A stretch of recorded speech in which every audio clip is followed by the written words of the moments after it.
안녕하세요. 저는 2살 연하 남편과 결혼한 지 1년이 좀 넘었어요.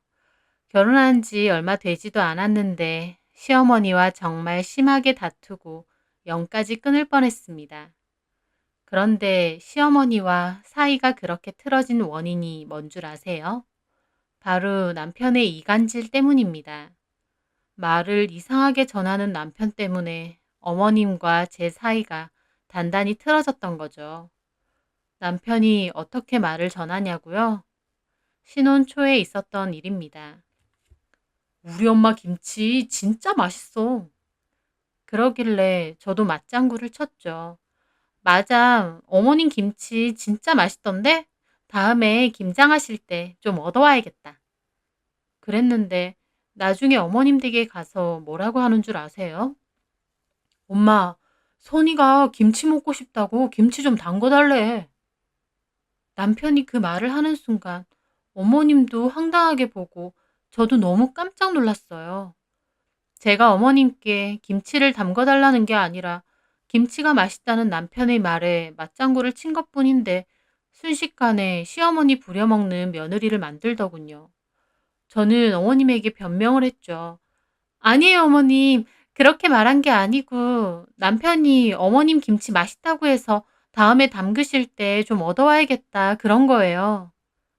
제가 허둥지둥 변명을 막 하자 어머님은 그렇냐고 다음에 같이 담그자고 하시고 말았습니다. 남편에게 왜 그렇게 앞뒤 다 자르고 말하냐는데 남편은 제가 김치를 좋아한다길래 그냥 그렇게 전한 것 뿐이래요. 저는 남편에게 말 이상하게 전하지 말라고 했습니다. 그런데 그 일은 시작일 뿐이었어요. 남편과 사소하게 싸우다가 제가 너무 욱해서 화를 내면서 말했거든요. 아, 진짜 미친 거 아니야? 이렇게요. 근데 그 후에 시댁에 갔을 때 남편이 어머님께 엄마, 선이가 나보고 미친놈이래. 엄마는 나를 왜 미친놈으로 낳았대? 하면서 뭐가 재밌는지 킬킬거리는 거예요. 그 소리를 들은 어머님은 입이 떡 벌어지고 저는 또 손사래를 치며 아니라고 해명을 해야 했죠. 그게 아니고요, 어머님. 너 얘한테 미친놈이라고 했니? 아니요. 미친놈이 아니라 좀 싸우다가 약간 말이 헛나온 건데 이 사람이 이상하게 받아들여서 아무리 얘가 너보다 어리다고 해도 남편한테 미친놈 어쩌고 하는 건 아니지. 어머님은 좀 화가 나신 것 같더라고요. 저는 너무 억울하기도 하고 남편의 입방정이 정말 화가 났습니다. 사소한 부부싸움을 왜 미주알 고주알 어머님께 다 일러 바치나요? 그것도 말까지 교묘하게 바꿔가면서요. 남편에게 왜 그랬냐고 하면 자기는 별 생각 없이 웃겨서 전했답니다. 도대체 어느 부분이 웃긴가요? 그런데 이런 일이 한두 가지가 아니었습니다. 처음에 남편이 별 생각 없이 저러는 줄 알았어요. 근데 자꾸 그런 일이 반복되니 제가 너무 속상해서 친한 친구들에게 미치겠다며 하소연을 했습니다. 그런데 친구들이 너네 남편 일부러 그러는 거 아니냐고 하더라고요. 저는 그래도 남편이라고 일부러 그러는 것보다 생각이 없어서 그런 것 같다고 편을 들었는데 제 남편의 성격을 아는 친구들은 너네 남편 엄청 싹싹하고 오히려 좀 여우 같은 스타일 아니냐며 일부러 그렇게 눈치 없는 짓 할 것 같지는 않다고 하더라고요. 저도 가만 생각해 보니 저희 남편 평소 회사 생활도 그렇고 연애 시절 저한테 했던 것도 그렇고 그렇게 눈치 없고 아무 생각 없이 말하는 스타일은 아닙니다. 오히려 좀 약삭 빠른 편이에요. 친구 말을 듣고 보니 좀 그렇더라고요. 근데 만약 남편이 일부러 그런다고 해도 좀 이상한 일이었죠. 어머님과 제가 사이가 안 좋으면 중간에 낀 본인이 괴로울 텐데 뭐하러 오해를 만들게끔 말을 할까. 그렇게 해서 그 사람이 얻는 게 뭘까 싶었거든요. 하지만 저는 남편의 진짜 모습을 봤습니다. 제가 퇴근 후 집에 왔는데 남편이 밥을 배달시켜 먹고 치우지도 않고 그대로 올려놓은 거예요. 식탁도 다 흘리고 먹어서 너무 지저분하고요. 짜증이 나서 뭐라고 했습니다. 먹은 건 치워야지. 왜 이렇게 냅둬? 이걸 누구더러 치우라는 거야?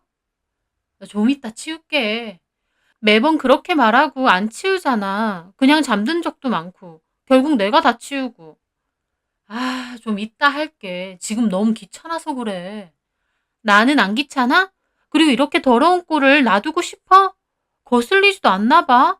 자기 보면 이렇게 지저분하게 사는 게 오히려 편한 것 같더라. 제 말에 남편은 대꾸도 없더라고요. 저는 짜증이 나서 이번엔 나도 안 치워야겠다 생각하고 방으로 들어가서 옷을 갈아입고 있을 때였어요.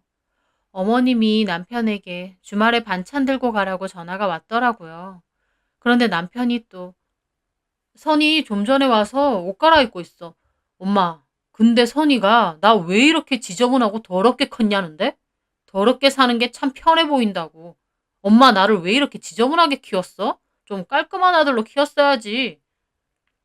저는 방에서 그 소리를 듣고 기가 막혀 달려나왔습니다. 남편은 아무렇지 않게 통화를 하고 있는데 저 인간이 진짜 미쳤나 싶더라고요. 아니나 다를까 화가 난 어머님은 저 바꾸라고 하셨고요. 저는 눈으로 욕을 하면서 전화를 받아들었습니다.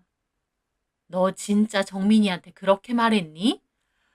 아니요, 어머님. 그게 아니라 저도 좀 전에 퇴근하고 왔는데 저희가 먹은 거 치우지도 않고 그대로 냅뒀길래 이렇게 더러운 꼴을 놔두고 싶으냐, 안 거슬리냐, 그런 거예요. 저는 또 쩔쩔매면서 한참을 변명했습니다. 내가 왜 하지도 않은 말에 변명을 해야 하는지 모르겠다 생각하며 남편을 쳐다봤는데 남편이 어쩌고 있는 줄 아세요? 소파에 드러누워서 TV를 보고 있었거든요. 근데 제가 욕먹으면서 쩔쩔매고 있는데 본인은 제가 그러고 있는 게 꼬시기라도 한 양 막 실룩실룩 웃음을 참으려는 게 보이더라고요. TV를 뉴스로 틀어놨기 때문에 웃긴 게 나올 만한 장면도 아닌데요. 그 모습을 보는 순간 저는 깨달았습니다. 아, 저 사람이 일부러 저러는 거 맞구나. 라는 것을요. 저한테 대놓고 성질 못 부리니까 자기 엄마를 통해서 일부러 저런다는 것을요. 왜냐하면 어머님이 이렇게 한번 뒤집고 나면 저는 남편이 이상한 소리를 또 전할까봐 그냥 내가 해야겠다 해버리거든요. 남편 입장에선 이상하게 말 한번 전하고 나면 자기 몸이 편해지니 계속 눈치 없는 척 저렇게 말을 전하는 것이었죠. 게다가 제가 어머님한테 변명하면서 쩔쩔매는 것도 그렇고 어머님이 저에게 화내고 따지는 것도 왠지 대리만족을 느끼는 것 같더라고요. 저는 그날 어머님과의 통화는 대강 끊고 혼자 곰곰이 생각했습니다. 친구들 말대로 남편은 눈치 없는 스타일도 아니고 일부러 저러는 게 확실하다 싶었어요. 그리고 설사 그게 아니더라도 어찌됐건 저 남자와 계속 살려면 저 개념 없이 전해대는 말버릇도 고쳐야겠다 싶었어요. 아니면 제가 스트레스 받아서 어떻게 계속 같이 사나요? 앞으로 계속 저럴 텐데요. 그래서 제가 선택한 방법은요. 어머님께 더 이상 변명하지 않는 것이었습니다. 저 사람이 말을 이상하게 전하든 말든 어머님이 오해를 하든 말든 저는 그냥 알아서 하라고 냅두는 것이었어요. 가만 생각해보니 제가 왜 그렇게 쩔쩔맸는지도 모르겠더라고요. 톡 까놓고 어머님하고 사이가 틀어진다 해도 그게 제 손인가요? 막말로 저 시댁 안 가도 그만이고 시부모님 안 봐도 상관없는데요. 아쉬운 건 남편이지 제가 아니었습니다. 저는 어디 두고 보자 라며 마음을 굳혔습니다. 그리고 얼마 지나지 않아 남편이 또 눈치 없는 척 말을 전했어요. 제가 남편과 맥주를 마시며 이런저런 대화를 하다가 우리는 같이 벌어도 월급이 작다 보니 지출을 많이 줄여야 된다. 그래야 아파트로 이사 갈 수 있다고 하면서 내 친구 이번에 시댁에서 도움을 좀 주셔서 신축 아파트 들어갔는데 확실히 신축이라 좋고 부럽더라. 그런 대화를 했거든요. 부부 사이에 얼마든지 할 수 있는 대화 아닌가요? 그런데 남편은 대화를 할 때는 맞다면서 자기도 옮기고 싶다면서 서로 잘 얘기해 놓고 정작 주말에 일이 있어서 어머님 집 갔을 때 하는 소리가요. 엄마, 우리 집은 돈 좀 없어? 갑자기 무슨 돈? 선이가 빌라 살기 싫대. 자기 친구들은 시댁 도움받고 번듯한 신축 아파트 사는데 자기는 이 꼬라지고 사는 거 쪽팔리다면서. 내 월급도 너무 작고 시댁 도움도 못 받는데 어느 세월에 이사 가냐고 한탄을 하는데 내가 돈이 어딨어 월급도 작은데. 그래서 엄마는 좀 없나 해서. 저는 그 소리를 듣고 속으로 저 인간이 진짜 싶었습니다. 같이 열심히 벌어보자는 소리를 또 저딴 식으로 전하는 거예요. 제 얘기를 듣고 어머님은 또 인상을 찌푸리며 저를 쳐다보시더라고요. 그때쯤 남편 때문에 어머님과 저 사이에선 자꾸 오해가 쌓여서 이미 사이도 안 좋고 어머님도 서운한 게 많으실 때였거든요. 오히려 결혼 전에는 저를 좋게 보셨는데요. 그렇게 오해하시는 게 싫어서 허둥지둥 변명을 했지만 저도 결심한 이상 이제는 그러든가 말든가 신경 끄기로 했습니다. 어차피 어머님도 결국 아들인 저희 남편 말만 듣고 제 변명은 제대로 듣지 않으시는데요, 뭐. 어머님은 굳은 얼굴로 저에게 그러시더군요. 선이야, 너는 말버릇이 그게 뭐니? 이 꼬라지가 뭔데? 뭐가 쪽팔려? 다 분수에 맞게 사는 거지. 우리가 보태준 게 별로 없어서 그렇게 서운했니? 평소 같으면 저는 그런 뜻으로 말한 게 아니고 오해가 있다면서 막 허둥지둥 변명을 했겠죠. 하지만 가만히 있었습니다. 제가 가만히 있으니 어머님이 또 물으시더라고요. 말해봐. 정민이 월급이 작으면 얼마나 작다고 그게 그렇게 불만이야? 정민이 월급 얼마인지 알고 결혼한 거잖아. 저는 그냥 어색한 미소만 지으며 아무 말 안 했습니다. 너 왜 묻는데 대답을 안 하니? 네, 불만이에요. 뭐야? 뭐가 그렇게 불만인데? 저는 다시 할 말 없다는 듯 가만히 있었습니다. 어머님은 혼자 속 터져 죽으려고 하고 남편도 평소와 달리 변명도 않고 가만히 있으니 어리둥절해 하더라고요. 어머님은 혼자서 기막히다며 열내시고요. 저는 그날 집으로 가는 길에 남편에게 말했습니다. 어머님, 나한테 너무 뭐라고 하시는 것 같아. 자꾸 그러시니까 나도 시댁 가는 거 불편하고. 뭐라고 한다기보다 엄마도 속상하니까. 나도 속상해. 저는 그렇게 말하고 아무 말 안 했습니다. 어머님은 그 일로 저녁에 선이 걔는 뭐가 그렇게 불만이냐며 따지듯이 남편에게 전화를 걸었어요. 남편은 쩔쩔매며 그런 거 아니라고 막 변명을 하더라고요. 그리고 저한테 전화를 받아보라길래 말했습니다. 싫어. 안 받을래.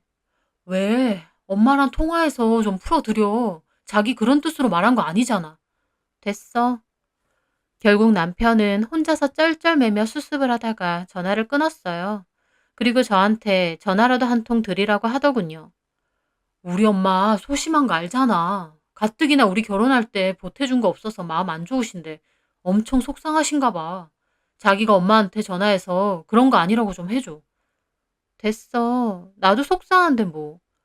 왜 그래 진짜. 그만해. 어머님 속만 속이야? 나도 속상해. 이제 그 얘기 그만해. 저는 그렇게 말하고 자리를 피했습니다. 겉으론 섭섭하고 속상한 척 연기했지만 속으로는 흥이다 하며 신경 껐습니다.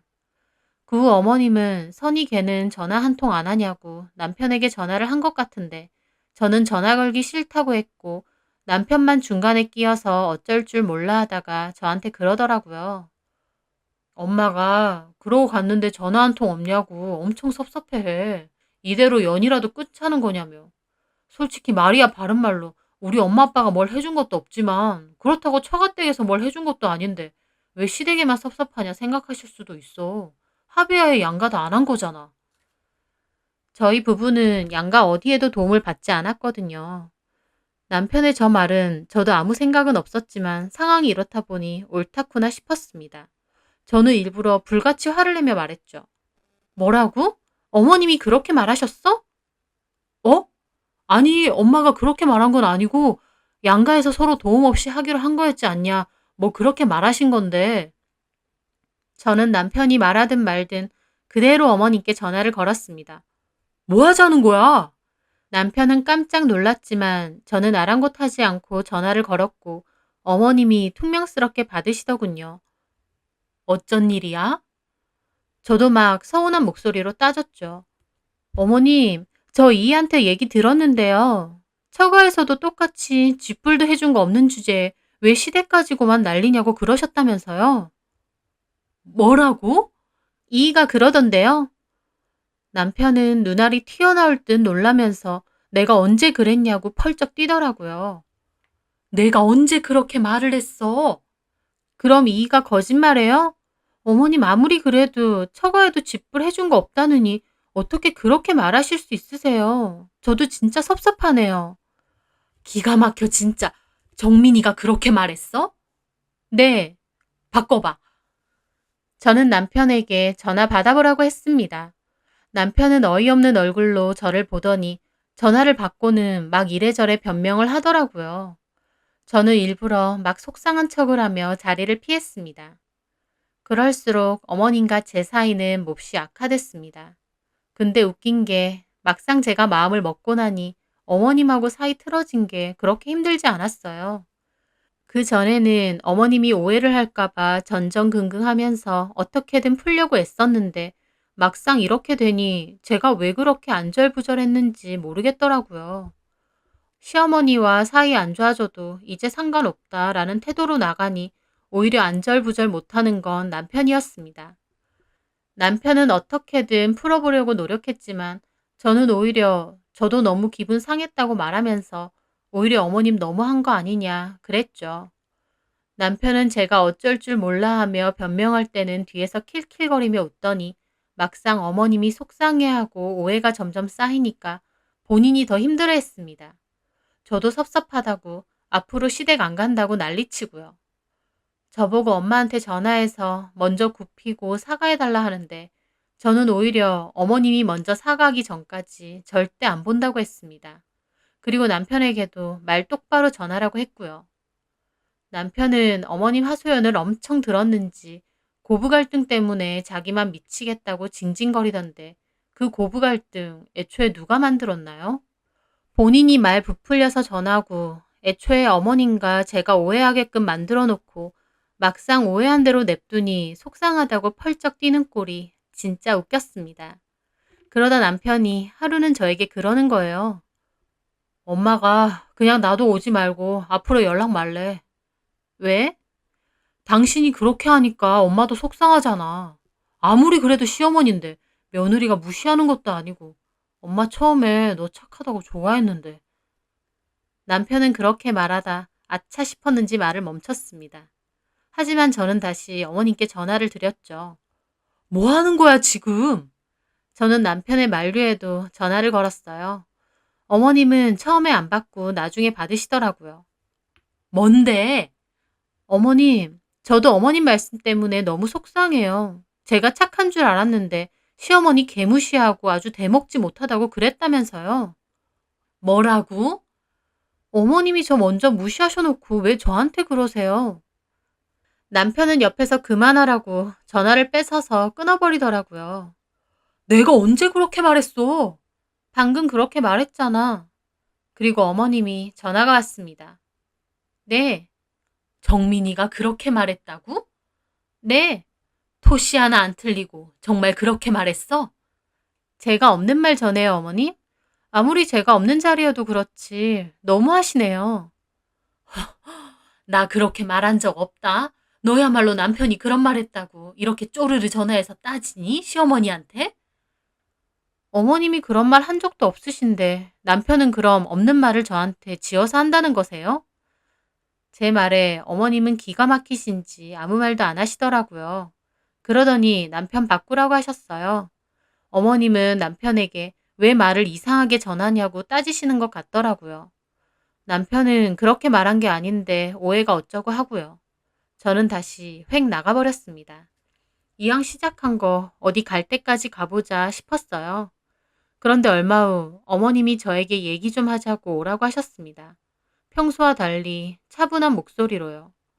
저는 좀 긴장하면서 찾아뵀습니다. 어머님과 저는 한참을 어색하게 있다가 어머님이 먼저 말문을 여셨어요. 어쨌든 결혼했으면 한 가족인데 이렇게 척지고 사는 건 좀 아니지 않니? 저도 어머님과 이렇게 지내는 게 마냥 편한 건 아니에요. 그래, 그럼 허심탄회하게 대화해보자. 나는 정민이가 말하는 거 들을 때 너무 서운했어. 시댁에서 해준 것도 없고 남편 월급도 적고 거기다 퍽하면 남편 무시하는 말하고. 어머님, 제가 몇 번이나 말씀드렸지만 저 그렇게 말한 적 없어요. 어머님도 겪어보셨지만 정민 씨가 말을 이상하게 전해요. 제가 하지도 않은 말을 부풀려서 말하거나 그런 의도가 아닌데 아예 자기 마음대로 말을 바꿔서 말할 때도 있고요. 그리고 말 나온 김에 저도 서운했어요. 정민 씨 말 들으면 어머님도 며느리 잘 못 얻었다느니 착한 줄 알았다는데 속았다느니 나 그런 말 안 했어. 이것 보세요, 어머님. 어머님도 그렇게 말 안 하셨는데 정민 씨는 저한테 그렇게 말했다니까요.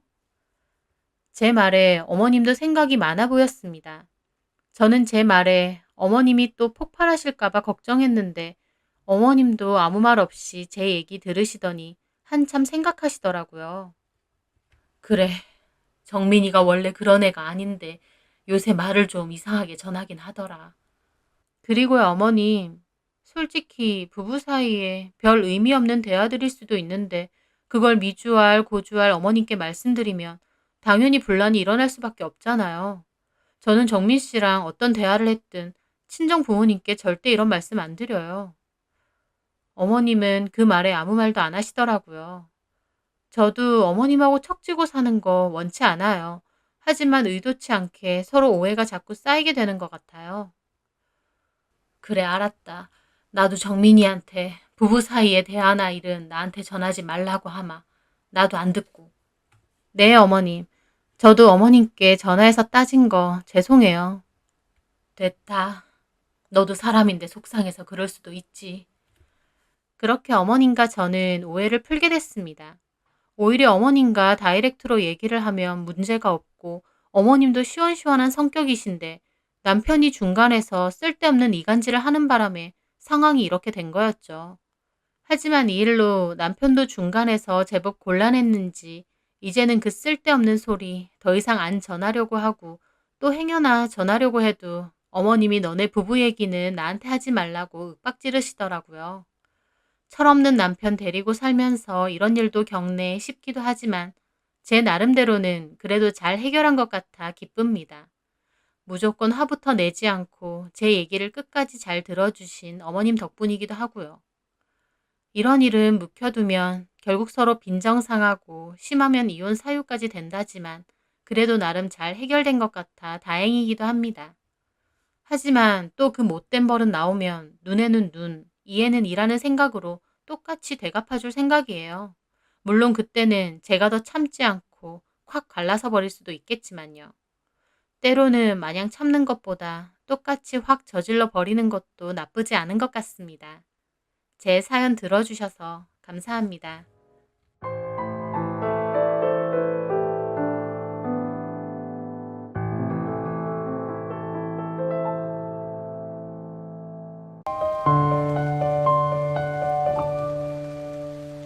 안녕하세요. 저는 종합병원 영상의학과에서 방사선사로 일하고 있는 30대 여자입니다. 저는 원래 자유로운 삶을 중시하며 비혼주의를 고수하던 사람이었습니다.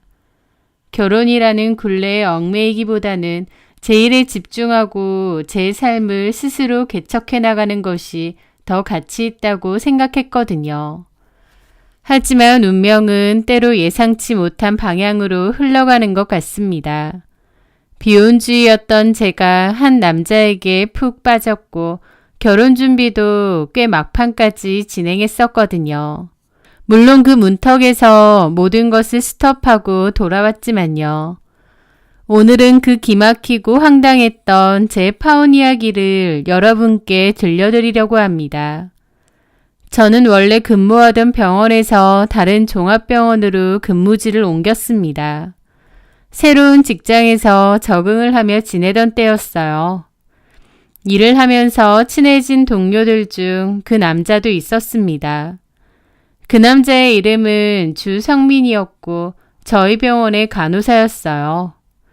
저보다 2살이 많았고 처음에는 그냥 단순한 동료일 뿐이었습니다. 그런데 지내면 지낼수록 주성민이 꽤 괜찮은 사람이더라고요. 인상도 참 착하고 다정해 보이기도 했고 사람을 편안하게 해주는 배려심이 깊은 사람이었습니다. 같은 병원에서 일하다 보니 병원 이야기도 많이 나누고 나중에는 개인적인 이야기도 주고받게 되었죠. 그의 따뜻한 눈빛과 진솔한 말투에 제 오랜 비혼주의의 벽도 조금씩 허물어지는 것을 느꼈습니다.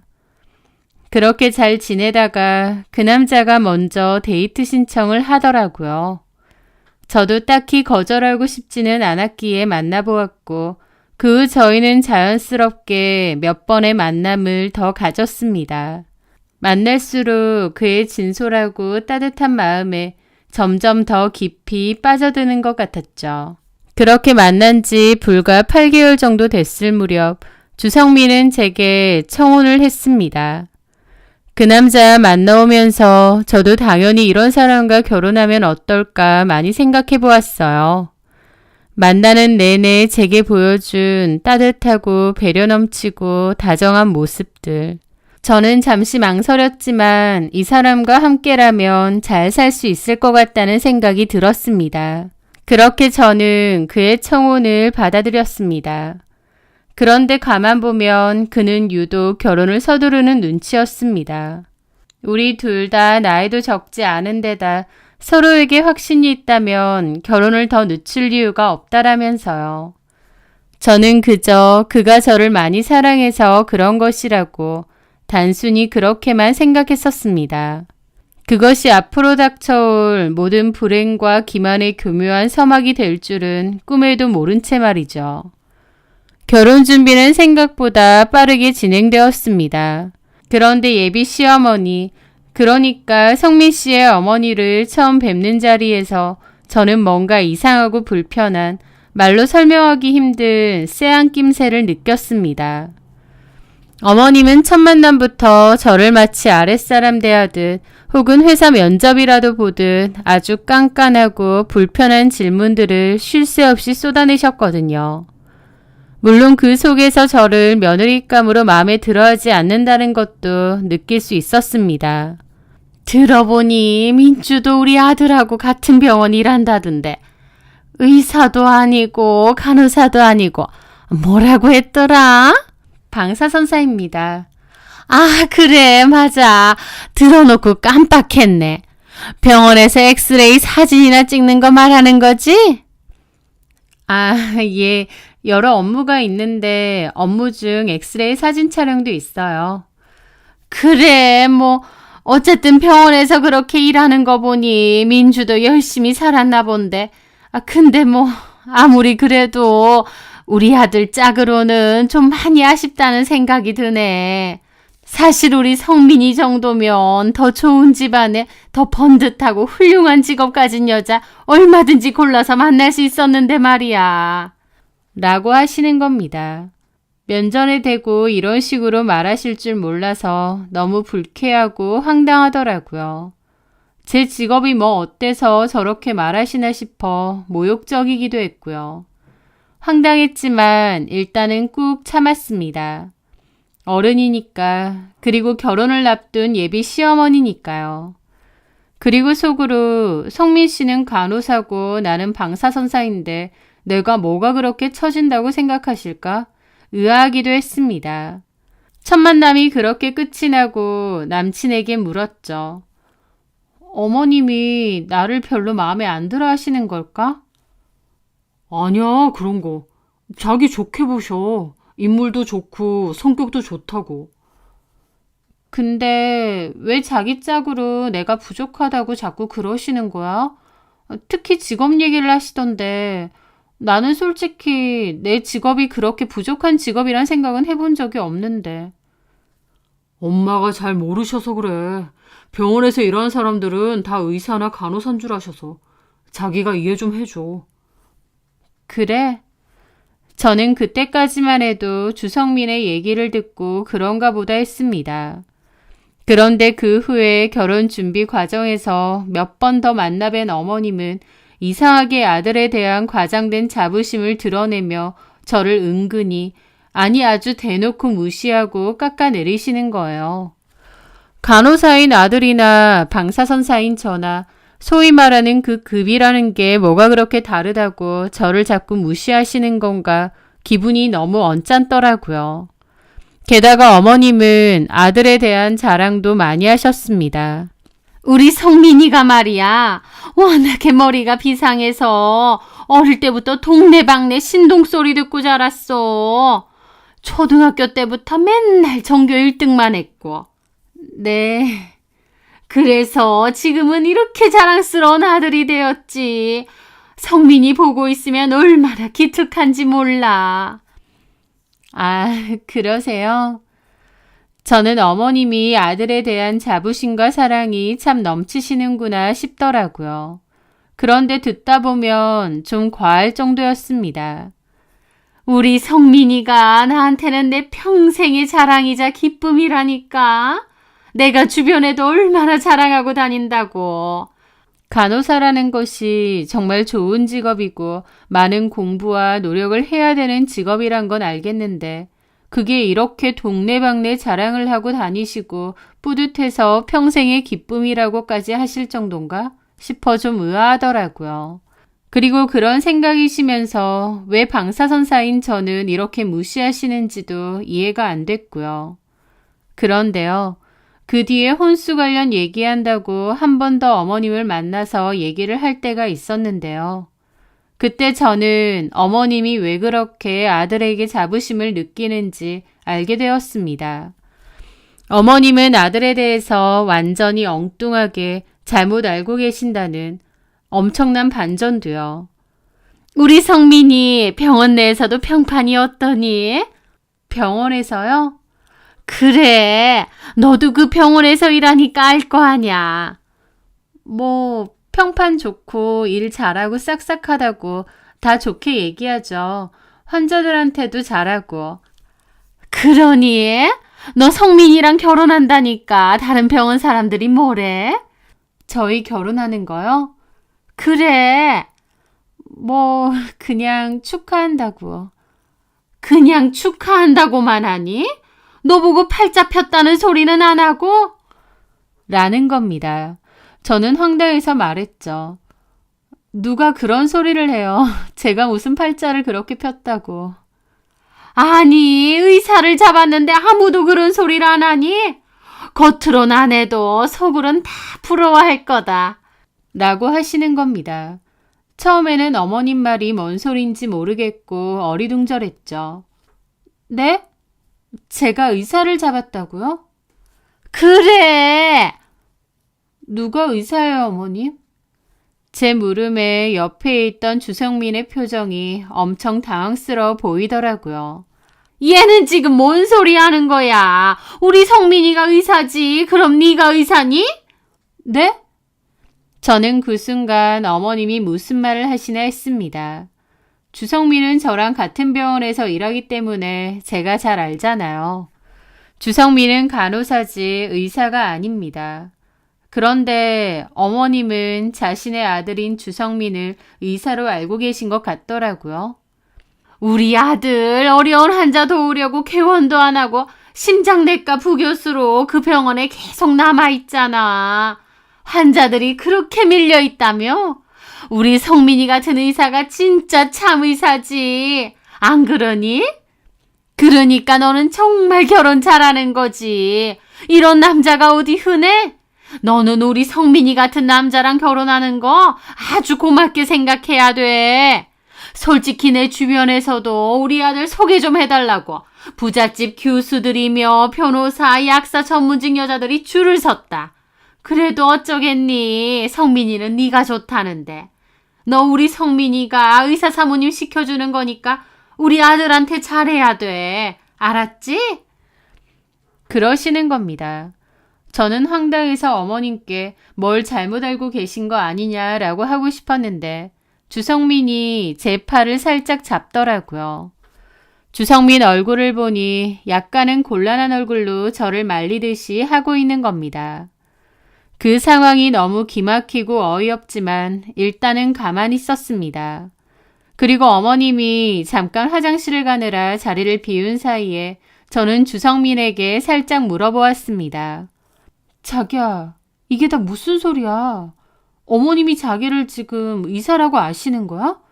그것도 심장내과 부교수로 알고 계시는 것 같은데 이게 대체 어떻게 된 상황이야?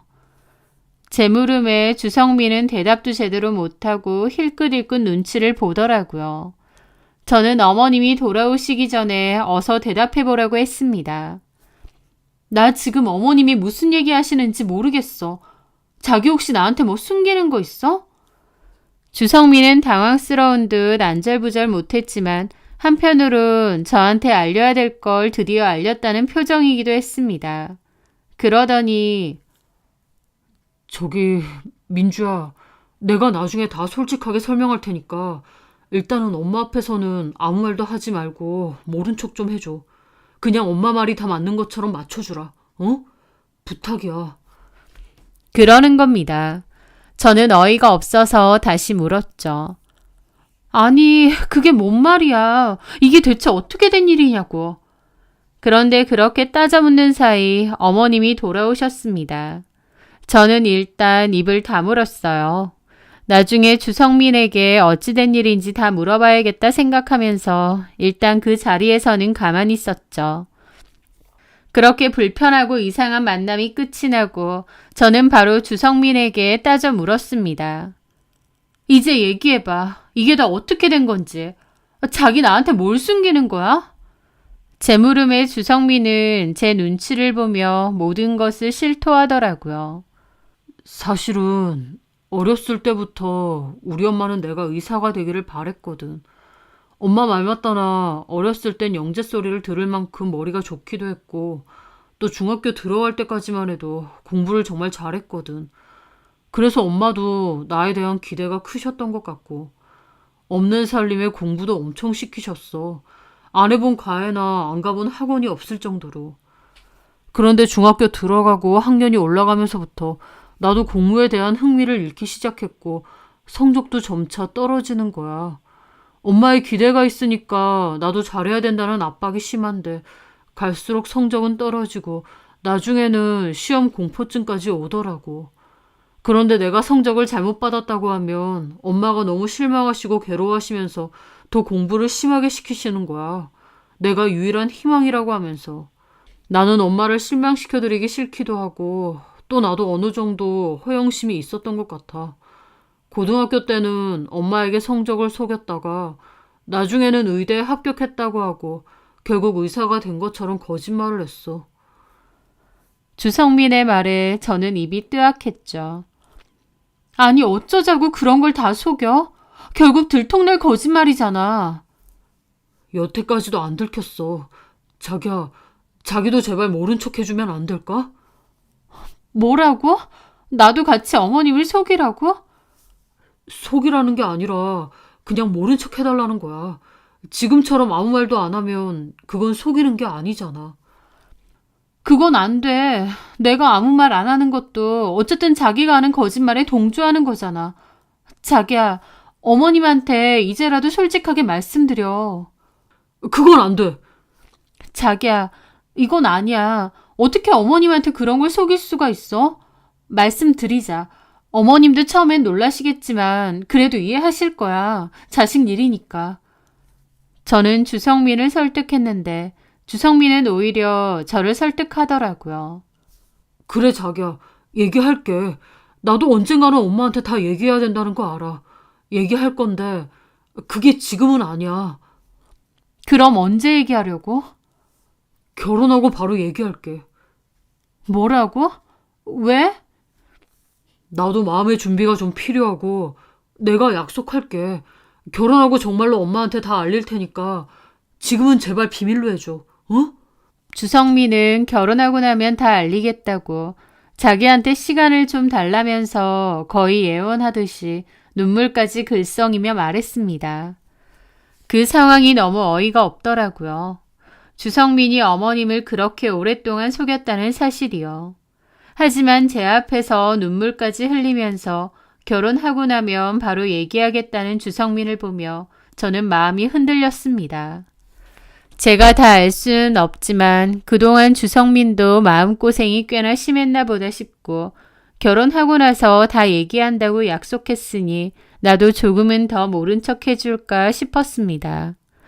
어쨌든 당사자인 본인이 얘기해야지 제가 얘기하는 건 좀 아닌 것 같기도 했고요. 그렇게 저는 주성민에게 결혼하고 나서 꼭 어머님께 진실을 다 말할 것을 약속받고 일단은 입을 다물었습니다. 그런데 그 후에 이어진 어머님의 행동은 정말 참을 수가 없더라고요. 결혼 준비를 하면서 어머님은 저보고 혼수는 어떻게 할 거냐고 했고 제가 작성한 혼수 리스트를 보고 어머님은 난리를 치시는 겁니다. 아니, 혼수를 고작 이런 걸로 해온다고? 이게 다니? 우리 귀하디 귀한 의사 아들 장가 보내는데 이 정도 수준으로 혼수를 해오면 어떻게 하자는 거니? 아휴, 정말. 저희 신혼집에 이 정도면 괜찮지 않나요? 예, 너는 양심도 없니?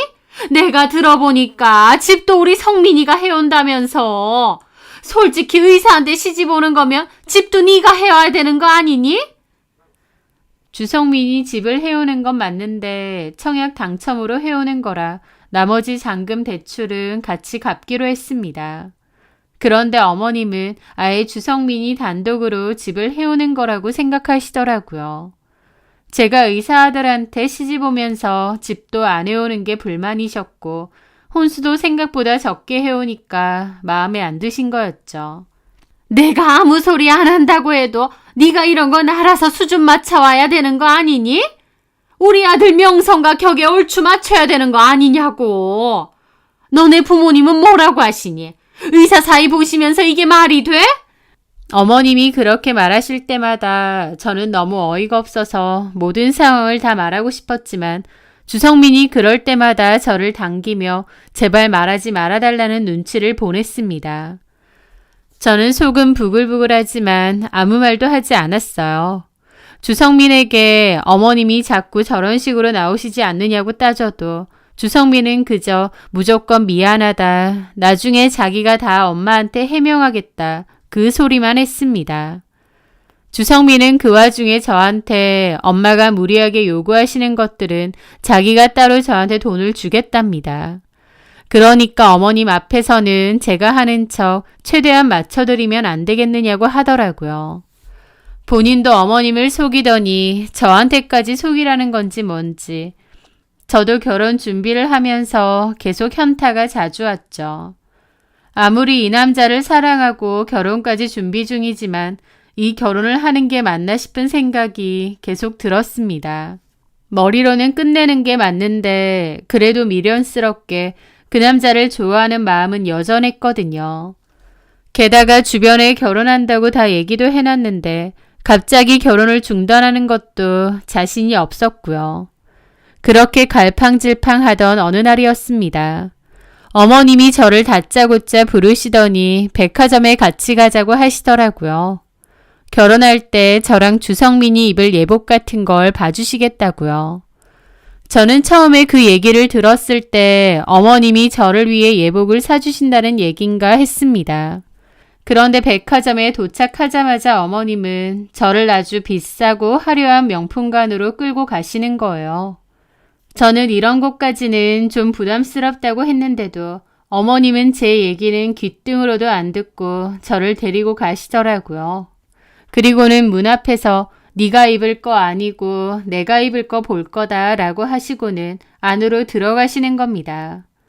어머님은 제가 입을 옷은 거들떠보지도 않고 오직 본인이 입으로 신을 구두, 들 가방만 눈에 불을 켜고 고르기 시작하셨죠. 민주야, 이 밍크 코트 어떠니? 내가 입으면 아주 귀티가 잘 흐를 것 같지 않니? 우리 성민이 결혼식인데 혼주인 내가 아무거나 거칠 수는 없잖니. 안 그래? 이왕이면 제일 화려하고 남들 눈에 확 띄는 비싼 걸로 입어야 우리 아들 체면이 팍팍 서지. 아, 그리고 저 악어 가죽 가방이랑 저 구두도 이 코트랑 세트로 맞춘 것처럼 찰떡이네. 이걸로 싹 다 해야겠다. 라면서 막 쇼핑을 하시더라고요. 저는 얼떨떨하게 옆에 있었는데 어머님이 점원에게 다 계산해달라고 하셨습니다. 그리고는 저에게 뭐 하고 서 있니? 계산 안 하고? 라고 하시는 겁니다. 네? 계산하라고. 예단이라고 생각하고. 내가 아무리 그래도 의사 아들 장가 보내면서 예단 하나도 못 받는 게 말이 되니? 라고 하시는 겁니다. 기가 막혔죠. 주성민과 저는 서로 협의하에 예단 예물 안 하겠다고 미리 말씀드렸습니다. 그런데 어머님은 저한테 예단을 받아야겠다 싶으셨는지 저를 몰래 백화점으로 불러내신 거예요. 저는 당혹스러움을 감추며 말씀드렸죠. 물론 결혼 준비하면서 시어머니 될 분에게 혼주옷으로 입으실 옷 정도는 사드릴 수도 있습니다. 하지만 이건 너무 비싸고 과하기도 하고 또 어머님이 일부러 저한테 뜯어내려고 부르셨다고 생각하니 기분이 안 좋더라고요. 어머니, 이건 좀 과한 것 같은데요. 뭐가 과하니? 너 심보를 그렇게 쓰면 안 된다. 주변에서 뭐라고 안 하든? 명색이 의사 와이프 될 거면서 이 정도도 안 하고 거저 먹으려고 하니? 저보고 거저 먹는다고 표현을 하시는데 기가 막혔죠. 어머니, 거저 먹다니요. 성민 씨랑 저랑 서로 사랑하는 마음으로 결혼하는 거고. 그렇겠지. 누가 너네 사랑 안 한대? 근데 네가 성민이를 사랑할 때는 병원 부교수라는 그 타이틀도 있었을 거 아니야. 우리 성민이가 그냥 놀고 먹는 백수라고 해도 성민이 좋아했을 거니? 어머니, 그런 얘기가 어디 있어요. 주변에서 이런 얘기 해주는 사람 없니?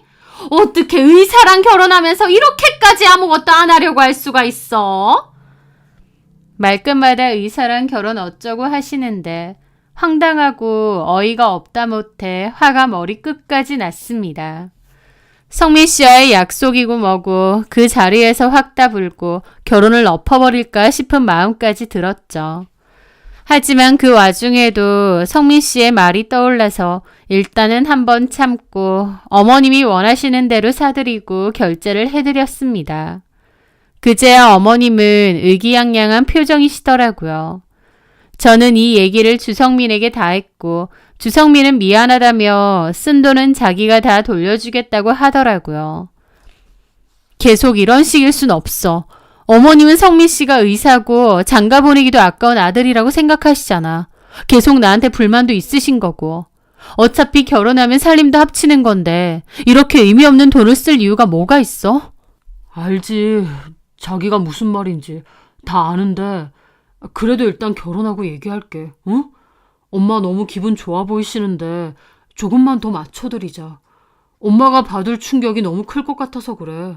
최소한 내가 결혼이라도 하고 말씀드리면 지금의 충격까진 아니실 것 같아. 주성민은 그렇게 필사적으로 매달렸고 제가 어머님에게 쓴 돈도 돌려주었습니다. 하지만 돈을 돌려받았다 쳐도 이 모든 것들이 너무 어이없고 의미 없게 느껴졌어요. 게다가 어머님의 행동에서도 저는 이 결혼이 뭔가 잘못되었다는 것을 깨달았죠. 설령 아들이 의사라고 한들 저한테 이렇게 무례하고 오만하게 행동하는 것이 당연한 건 아니잖아요. 어머님이 모든 진실을 다 알게 되시면 나한테 더 이상 안 그러시겠지라는 생각도 있었지만 이유야 어쨌든 저를 무슨 잘나가는 의사물은 꽃뱀 취급하는 건 아니잖아요. 게다가 주성민을 사랑한다는 이유로 덮어두었지만 생각할수록 너무 찝찝했습니다. 어쨌든 주성민은 그 오랜 기간 동안 어머님을 속여왔던 거니까요. 애초에 거짓말을 한 것도 놀랍긴 하지만 그 뒤로도 얼마든지 사실을 밝힐 수 있었는데 밝히지 않았다는 사실이 걸렸습니다. 그 남자의 다정하고 배려심 넘치고 착한 모습에 넘어갔지만 생각할수록 이게 얼마나 소름 끼치고 끔찍한 일인지 시간이 지날수록 깨달을 수 있었습니다. 결코 가벼운 일이 아니라는 사실도요. 또 어머님을 그렇게 오랫동안 속인 거면 나중에 저 역시도 감쪽같이 속일 수 있다는 거잖아요. 눈의 콩깍지가 점차 벗겨지면서 저도 정신이 들기 시작하더라고요. 애초에 거짓으로 시작된 결혼인데 이런 결혼을 하면 안 된다는 것을 말이죠. 제가 망설이는 틈에 결혼식 날짜는 하루하루 코앞으로 다가왔고 어머님의 끝도 없는 갑질과 해괴망측한 트집 그리고 무리한 요구는 날이 갈수록 그 정도를 더해갔습니다. 언제 이야기를 하고 이 결혼을 끝을 낼까 싶던 중에 결정적인 일이 있었어요. 어머님이 병원 근처에 왔다면서 잠깐 보자고 하셨고 저는 지금 나간 김에 다 얘기해야겠다고 결심을 했습니다. 그렇게 약속 시간보다 조금은 일찍 나가게 되었어요. 카페에 도착해보니 어머님의 뒤통수가 보이더라고요. 저는 어머님께로 다가갔는데 가까이 가보니 어머님은 마침 누군가와 통화 중이셨습니다. 그런데 그 통화 내용이 기가 막힌 겁니다. 예, 강 여사님. 저도 다 들었죠. 강 여사님 따님이 인물도 너무 좋고 그렇게 참하다고. 저도 안 그래도 우리 아들이 참 잘 어울리겠다 싶었는데 저희 아들이 워낙 공부만 해서요. 세상 물정도 모르고 마냥 순진합니다. 병원 안에서도 의사고 인물도 좋고 하니까 저희 아들한테 꼬리치는 것들이 얼마나 많았겠어요. 저희 아들이 좀만 여우 같았어도 그런 걸 잘 쳐냈을 텐데 너무 순진해서요. 예, 무슨 방사선사? 그런 애랑 결혼한다는데 저는 병원은 의사 간호사밖에 몰라요. 하여튼 저희 아들하고는 솔직히 급이 안 맞죠. 그리고 가만 지켜보니 직업이 문제가 아니라 애가 기본이 안 되어 있는 거예요. 그래서 이 결혼을 시켜야 되나 말아야 되나 영 마음에 안 들었는데 강 여사님이 딸하고 저희 아들하고 자리를 그렇게 한번 마련해 보시겠다고 하면 저도 마다할 이유는 없을 것 같아요. 막말로 아직 결혼한 것도 아니고요. 식 들어가기 전에는 아무도 모르는 거 아닌가요? 그 말을 듣는데 저는 기가 막혔죠. 어머님의 통화 내용은 한마디로 주성민과 다른 여자를 선을 보게 만든다는 거예요. 저랑 이미 결혼 준비를 하고 있는데 제가 눈에 안 차니까 다른 여자를 소개시켜 주겠다는 거죠. 그 순간 저는 진짜 못 참겠더라고요. 저도 거짓으로 시작된 결혼 생활은 아무래도 아닌 것 같아 끝내려고 했지만 어머님의 그 통화를 듣는데 기분이 정말 더럽더라고요. 제가 어머님 앞에 우뚝 서자 어머님은 당황하면서 전화를 끊었습니다.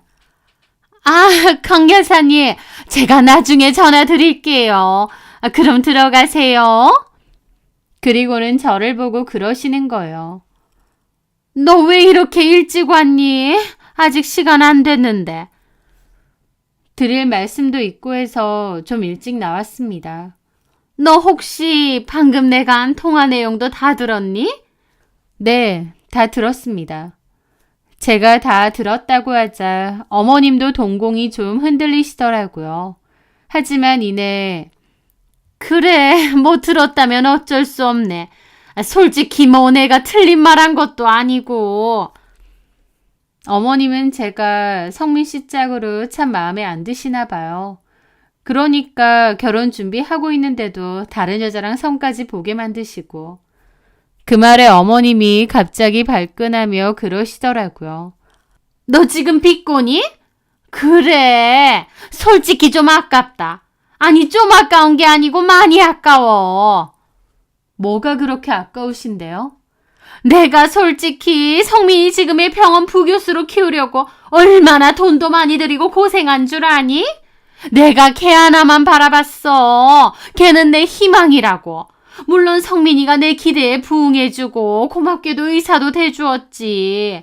그런데 나도 사람인데 아들한테 그만큼이나 투자를 했으면 당연히 며느리도 내가 원하는 며느리로 얻고 싶지 않겠니? 근데 너는 뭐야? 같은 병원 일한다지만 솔직히 직업도 우리 아들에 비하면 좀 부족하잖니? 근데 그거는 둘째치고 네가 우리 아들 같은 남자랑 결혼을 하면 나 같으면 고마워서라도 시부모한테 잘하고 마음과 성의를 보일 것 같아. 근데 너는 봐봐. 고개 빳빳이 들고 내가 뭐가 부족하냐는 식이잖아. 남들은 의사랑 결혼하면 열쇠 3개는 한다는데 내가 그건 바라지도 않는다. 최소한 할 수 있는 성의는 하고 또 마음이라도 어머님 의사 아들 저에게 주셔서 감사합니다. 그런 게 보여야 될 거 아니야. 그런데 너는 그게 안 보이니까 내 아들 너한테 주는 게 억울하고 얄밉지 않겠니? 그러시는 겁니다. 그 얘기를 듣는데 어머님의 나에 대한 마음이 이거구나 완벽하게 알겠더군요. 잘난 의사 아들이랑 언감생심 결혼하면서 막 고마워하는 것 같지도 않고 혼수며 예단도 제대로 안 하려고 하니 제가 얄미우셨던 겁니다. 그 얘기를 듣고 제가 그랬습니다. 그래서 다른 여자랑 선짜리 보게 하려고 하셨던 거군요. 내가 오죽했으면 그랬겠니? 네, 알겠습니다. 그렇게 하세요. 뭐라고? 다른 여자랑 선 봐도 됩니다.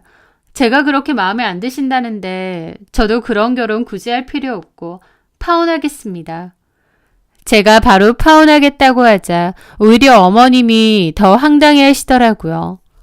너 지금 강짜 부리니? 강짜 아니고요. 진심입니다. 저 사실 파혼 얘기하려고 오늘 어머님 뵙는 거예요. 그러니까 애초에 너도 파혼 얘기를 하려고 나온 거라고? 네. 왜? 아무리 생각해도 이 결혼은 좀 아닌 것 같아서요. 네가 생각해도 너무 수준 차이가 나서? 그 말에 저는 참지 못하고 픽 웃었습니다. 마음대로 생각하시고요. 피차 필요해서 파혼하는 걸로 정리하면 될 것 같아요. 참나, 그래라. 너 그렇게 안 봤는데 자존심 되게 센가 보구나. 결혼 안 하면 네 손해지 뭐. 알았다. 그러면서 신나서 아까 전화했던 그 강여사라는 사람에게 전화를 하려고 하는 겁니다. 그래서 제가 가려다가 그랬죠. 그런데요, 어머니. 왜? 어머님 사기꾼 되려는 거 아니시면 미리 말하시는 게 좋을 거예요. 사기꾼이란 말에 어머님은 미간이 확 찌푸려지더라고요. 뭐라고? 사기꾼? 너 지금 말 다 했니?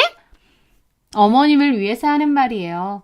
직업 제대로 얘기 안 하면 나중에 사기 결혼으로 사기꾼 되기 십상이거든요. 그 말에 어머님은 어처구니 없는 표정이 되더군요. 너 지금 뭔 소리 하니? 무슨 사기 결혼? 내가 뭘 제대로 말 안 했는데? 어머님 아들 직업이요. 그 통화하신 분은 어머님 아들이 종합병원 의사인 줄 알잖아요. 그 말에 어머님 표정이 일그러지더라고요. 의사니까 의사라고 하지. 어머니 잘 들으세요. 제가 진실을 말씀드릴게요. 어머님 아들 의사 아닙니다. 주성민 간호사예요. 뭐라고? 너 뭐라고 했니? 어머님 아들 의사가 아니고요. 간호사라고요. 저희 병원 간호사요. 제 말에도 어머님은 꿈꾸는 표정이시더군요. 얘가 뭘 잘못 먹었나?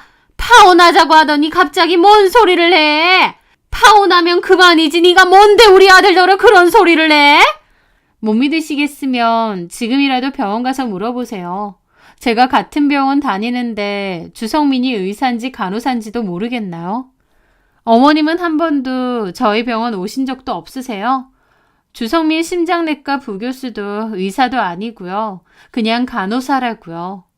저한테도 다 이실직고 했습니다. 제가 지금이라도 어머님한테 다 알리라고 하니 결혼하고 나서 알리겠다고 빌더라고요. 지금 말 못한다고요. 어머님이 아들에 대한 기대가 너무 커서 도저히 실망 끼쳐드릴 수 없어서 거짓말했답니다. 그 오랜 시간 동안요. 제 말에 어머님은 얼굴이 하얗게 질리더라고요. 게다가 몹시 흥분한 듯 화가 머리 끝까지 난 것 같았습니다. 무슨 말도 안 되는 소리를 짓거려! 어디서 헛소리냐고!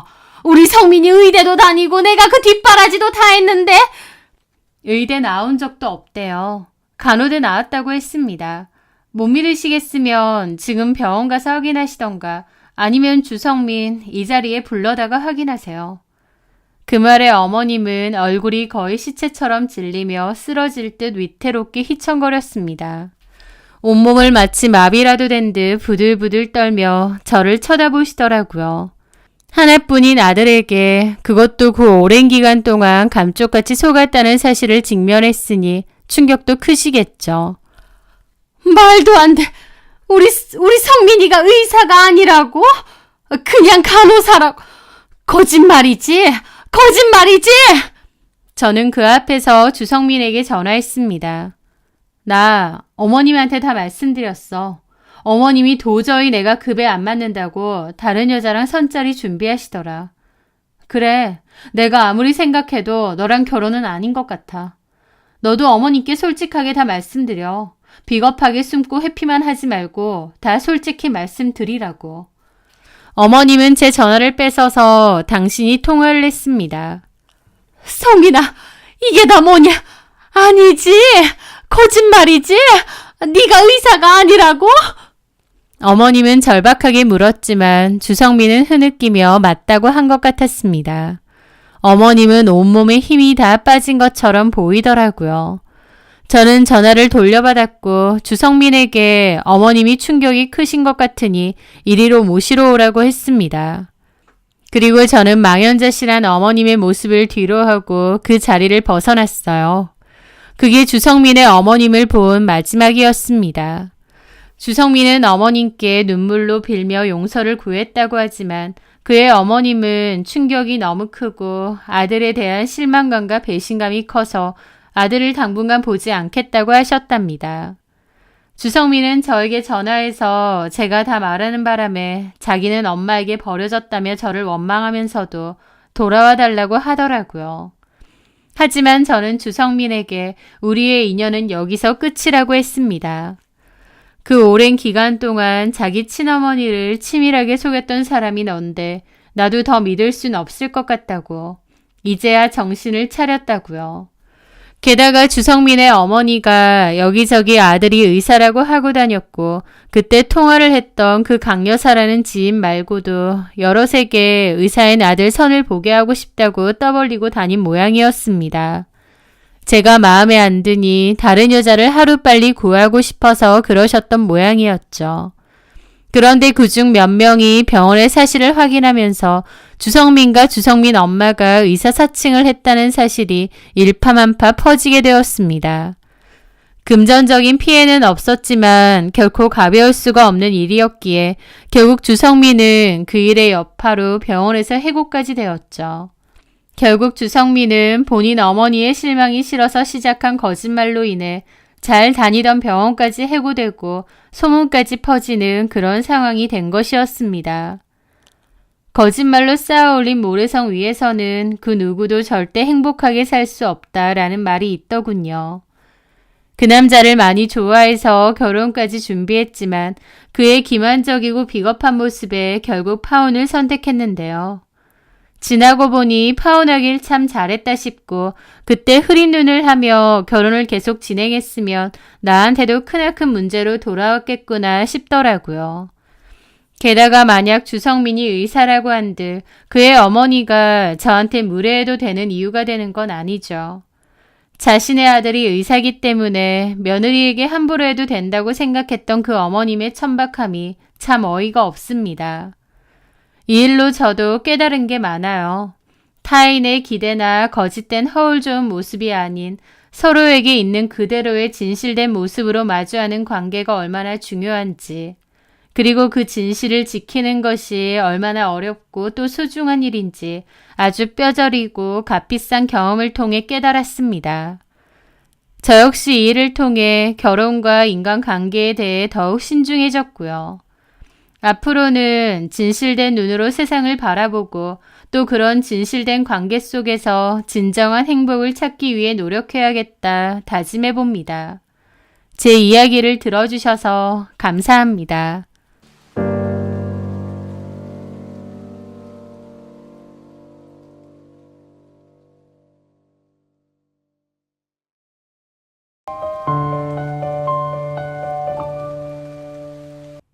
안녕하세요. 저는 오늘 제 인생을 가지고 놀았던 두 남녀의 이야기를 하려고 합니다. 인생에는 두 종류의 사람이 있다고 합니다. 내 삶에서 빛이 되어주는 사람, 그리고 그 빛을 모두 꺼트리고 어둠만을 남기는 사람. 저는 저에게 빛인 줄 알았던 사람이 사실은 가장 지독한 어둠을 선사했던 사람들이라는 사실을 너무 늦게 깨달았습니다. 대학 시절 저에게 성경 선배는 동경 그 자체였습니다. 밝고 활기찬 에너지가 넘쳤기에 주변에는 항상 사람이 넘쳐났죠. MT나 축제 같은 행사에서는 언제나 분위기를 주도했고 성경 선배가 웃으면 주변 공기마저 화사해지는 듯 했습니다. 반면 저는 그런 선배와는 정반대의 사람이었어요. 조용하고 내성적이고 시끄러운 술자리보다는 혼자 조용히 책을 읽을 수 있는 도서관이 또 많은 사람들과 얕게 어울리는 것보다는 몇몇 친구들과 깊은 대화를 나누는 것이 더 좋았던 그런 학생이었죠. 동아리 활동이나 과 모임에도 거의 참여하지 않았습니다. 하지만 그런 조용한 저조차도 성경 선배는 잘 알고 있었죠. 그러다가 성경 선배와 친해지게 된 계기가 있었는데요. 2학년 2학기 악명 높았던 전공 과제로 밤을 새우고 있었습니다. 늦은 밤 도서관에 남아 과제를 하다가 너무 피곤하고 졸려서 잠깐 나와 쉬고 있는데 친구들과 함께 도서관을 나서던 성경 선배가 우연히 저를 발견했습니다. 선배는 친구들을 먼저 보내고 제게 다가오더라고요. 수민이 맞지? 아직도 안 가고 뭐해? 안녕하세요, 선배님. 저 과제 때문에. 제 헬쑥한 얼굴을 보더니 선배는 자판기에서 캔커피를 하나 뽑아 저에게 건네주더라고요. 아, 그 교수님 과제 영 힘들지. 어려운 부분 있으면 나한테 물어봐. 그러길래 저도 용기를 내서 말했죠. 사실 이 부분이 좀 그래서. 아, 이거 나도 작년에 진짜 고생했잖아. 이리 줘봐. 이건 너무 어렵게 접근하면 안 돼. 이 논문을 먼저 참고해서 큰 틀을 잡고 그 다음에 세부 자료를 붙여야 쉽거든. 선배는 마치 자신의 일처럼 제 자료를 들여다보며 핵심을 짚어주었습니다. 10분 남짓한 짧은 시간이었지만 몇 시간을 헤매던 제게는 한 줄기 빛과도 같았죠. 선배는 힘내라며 제 어깨를 툭툭 두드려주고는 웃으며 떠났습니다. 그날 이후 성경 선배는 제게 그냥 인기 많은 예쁜 선배가 아니라 어려울 때 손을 내밀어준 따뜻한 은인이 되었습니다. 흔한 과 모임 한번 나가지 않던 저 같은 사람에게도 먼저 다가와 말을 걸어주고 살갑게 챙겨주는 그 선배를 저는 진심으로 좋아하고 따랐던 거죠. 그 후 선배는 먼저 졸업을 했고 저는 취업난 속에서 좌절감에 빠져 있었습니다. 매일 아침 눈을 뜨면 쏟아지는 불합격 메일과 싸워야 했죠. 수십 통의 자기소개서를 쓰고 인적성 시험에 매달리고 면접 스터디를 전전하며 제 모든 것을 걸었지만 현실의 벽은 높고 차갑더라고요. 게다가 친구들의 합격 소식이 하나둘씩 들려올 때마다 진심으로 축하하는 마음과 한편으론 조급하고 불안한 마음이 싹 트는 것은 어쩔 수 없었습니다. 나만 뒤처지는 건 아닐까, 내가 갈 수 있는 회사는 없을까라는 생각에 밤잠을 설치기 일쑤였죠. 자존감이 바닥을 치던 그때 저장되지 않은 번호로 전화 한 통이 걸려왔습니다. 여보세요? 수민이 맞지? 나 성경 선배야. 오랜만에 듣는 선배의 밝은 목소리가 너무 반갑더라고요. 선배는 어떻게 지내냐며 다정하게 안부를 물었고 저는 차마 불합격 소식만 전할 수 없어 억지로 괜찮은 척을 했습니다. 그런 제 마음을 다 안다는 듯이 선배가 말했습니다. 요즘 힘들지. 괜찮아. 다 그런 거야. 나도 다니던 회사 그만뒀는데 너무 힘들었거든. 근데 수민아, 내가 너한테 진짜 괜찮은 남자 소개해주고 싶은데 한번 만나볼래? 네? 아니에요, 선배. 제가 지금 연애할 상황이 아니라서요. 저는 손사래를 쳤지만 선배는 막무가내였습니다. 에이, 왜 그래?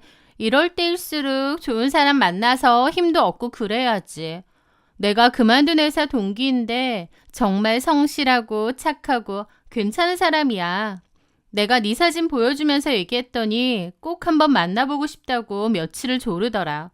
너무 괜찮은 사람이다 보니 내가 봐도 너랑 잘 어울릴 것 같고. 선배의 끈질긴 설득에 저는 결국 소개를 받기로 했습니다. 선배의 성화에 못 이겨 나간 소개팅 자리였는데 결국 그 남자는 제 운명의 상대가 되었어요. 성경 선배의 말대로 그는 정말 괜찮은 사람이었거든요. 박승원이라는 이름의 남자였고 훤칠한 키와 깔끔한 옷차림, 그리고 무엇보다 저를 바라보는 선한 눈빛이 인상적이었죠.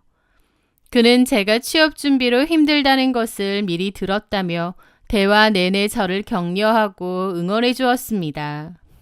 수민 씨 같은 인재를 못 알아보는 회사가 잘못된 거죠. 분명히 곧 좋은 소식이 있을 거예요. 제가 기운 팍팍 불어넣어 드릴게요. 그의 다정함에 저는 오랜만에 웃을 수 있었습니다.